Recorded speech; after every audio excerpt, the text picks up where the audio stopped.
வேண்டும் பெருமாள், கர்ணன் படங்களின் மூலமா தமிழ் சினிமாவுல மட்டும் இல்லாம இந்திய சினிமாவின் முக்கிய இயக்குனரா மாரி செல்வராஜ் உருவாகி இருக்காரு.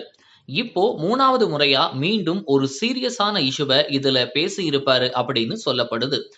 அந்த திரைப்படம் தான் மாமன்னன். மாரி செல்வராஜ் இயக்கத்துல உதயநிதி ஸ்டாலின், கீர்த்தி சுரேஷ், வடிவேலு, லால் அப்படின்னு ஒரு பெரிய நட்சத்திர நடிகர்களே நடிக்கிற படம் மாமன்னன்.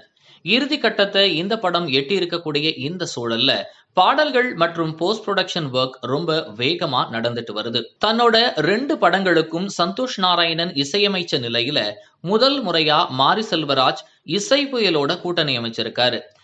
அதோட கூட யுகபாரதி அவர்கள் 20 வருடங்களுக்கு அப்புறமா இசை புயலோட முதல் முறையா எல்லா பாடல்களையும் எழுதியிருக்காரு. இதெல்லாம் ஒரு பக்கம் ரசிகர்களுக்கு பாடல்கள் எப்படி வரப்போகுது அப்படிங்கிற கியூரியாசிட்டியை உருவாக்க, இப்போ வைகை புயல் வடிவேலு ஒரு பாடலை பாடியிருக்காரு. அது ரொம்ப அருமையா வந்திருக்கு அப்படின்னு இசை புயல் பதிவிட்டு ஒரு புகைப்படத்தை சமூக வலைத்தளத்துல ஷேர் பண்ணியிருக்காரு. இந்த புகைப்படம் தான் இப்போ இணையத்துல வைரலா பரவிட்டே வருது.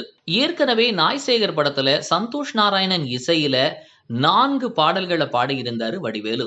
அது ரசிகர்களை ரொம்பவே ஈர்த்த நிலையில இப்ப மாமன்னன் படத்திலையும் வைகை புயல் பாடி இருக்கிறாரு அப்படிங்கிற தகவல்னால ரசிகர்கள் ரொம்ப எக்ஸைட்டடா அவங்க கருத்துக்களை பதிவு பண்ணிட்டே வராங்களாம்.